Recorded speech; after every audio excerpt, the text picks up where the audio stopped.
هو تدخل لا يمكن أن يوصف إلا بالفعال والمتميز، ففي وقت لم يتجاوز ساعة تتمكن عناصر المنطقة الإقليمية للأمن بإنزكان من إيقاف مجموعة مكونة من 4 أفراد استولت على مسدس شرطي بعد سلبه كل ما يملك بمدينة إنزكان.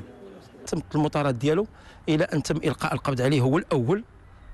على مستوى الجرف، ومن لقينا عليه القبض ووضعناه تحت البحث، حيث أفاد بأنه بالفعل راه كان رفقة 3 أشخاص آخرين، وحول السلاح الناري أفاد بأنه عند الشخص الثالث المسمى عبادة بعين المكان، وبإرشاد منه تم إلقاء القبض على الثاني بنفس المكان،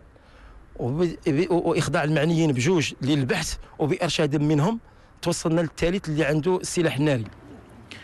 أفراد هذه المجموعة يوجدون الآن تحت الحراسة النظرية بأمر من النيابة العامة المختصة، وذلك لاستكمال التحقيق معهم وإحالتهم على العدالة. المدعو البعوضة هذا الأخير كذلك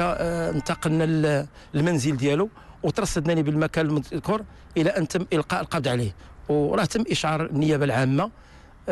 غادي نقدموهم إليهم مع الإشارة بأن هذا المعني بالأمر منذ السوابق، آخر فيهم واحد خرج يلا في شهر 11، كلهم عندهم سوابق في المخدرات وفي اعتراض السبيل والسرقة. تدخل هذه العملية ضمن سلسلة تدخلات ميدانية تشرف عليها مختلف مصالح ولاية أمن أكادير، وتهدف بالأساس إلى محاربة مختلف أشكال الجريمة على مستوى منطقة نفوذها، تعزيزا لجهود حفظ أمن المواطنين وصون ممتلكاتهم.